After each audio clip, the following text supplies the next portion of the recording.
খুব ভালো লাগছে। আপনি তো শহরের সব কিছু, এখানে তো গ্রামীণ পরিবেশ, এই পরিবেশটাকে কেমন লাগছে বা মানিয়ে নিতে কীরকম? আমি নেচার লাভার, আমি ভীষণ ডাউন টু আর্থ।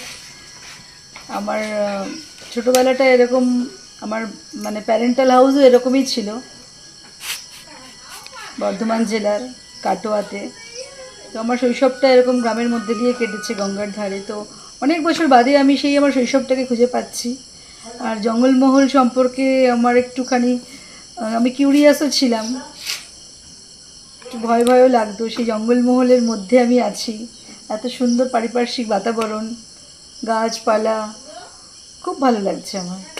পরিবারের লোকজনের আন্তরিকতা, যখন থেকে এই গ্রামে আমরা এন্ট্রি করলাম তখন থেকে নিয়ে এখন অবধি কয়েকটা মন্দির দর্শন হলো, খুব ভালো লাগলো।